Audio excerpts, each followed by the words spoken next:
Thank you very much, Nelson, for joining in on the show. To begin with, we started 2018 with a global GDP well above the 4% mark.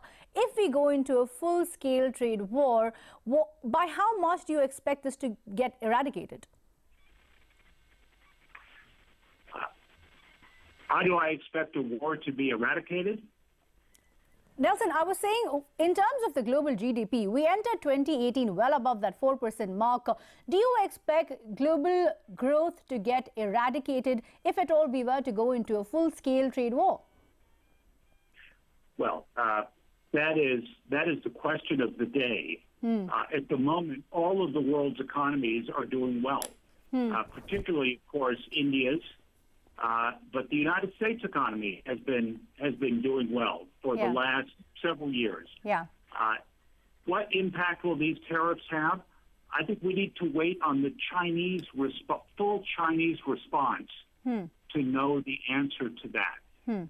For the moment, the Chinese have been restrained in their response, and they're opening the door for negotiation. But with the new leadership at the White House on foreign affairs issues, I think we're going to see an even more difficult stance taken by the United States. Nelson, you've studied U.S.-China relations for long.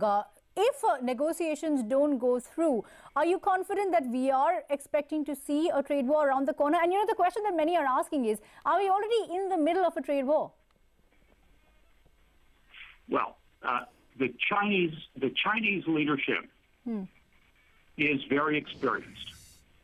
I think they may be taking a more strategic view than the United States is here, and it does not give me pleasure to say that. But I believe the Chinese will be measuring carefully their response to avoid a trade war. Having said that, the president's very strong in his views. President Trump is very strong in his views.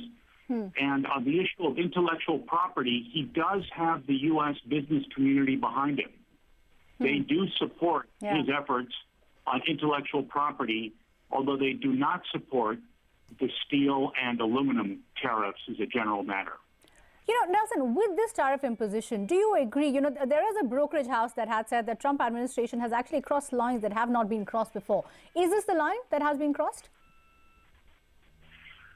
Yes, I think we're seeing many lines being crossed, and I believe again, as I mentioned, the new leadership at the White House, with Mr. Bolton replacing General McMaster as the National Security Advisor, with Mr. Kudlow replacing Mr. Cohn as the National Economic Advisor, we are only going to become more impetuous when it comes to crossing lines.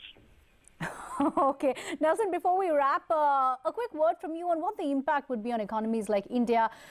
Of course, if there is global slowdown, we get hit. But in the short to the medium term, what is the immediate impact that we should be prepared for?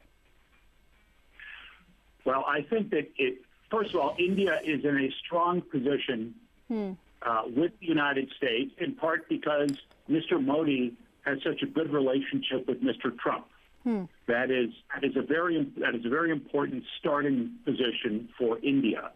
Having said that, President Trump measures the economic relationship with countries around the world by the status of the trade deficit the United States has with them.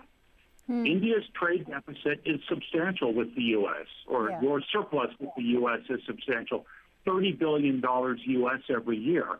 I think India has to caution itself that the moment will come when President Trump will turn to Mr. Modi and say, Mr. Modi, what is your plan for reducing this $30 billion U.S. trade imbalance? And that will become a difficult moment for India.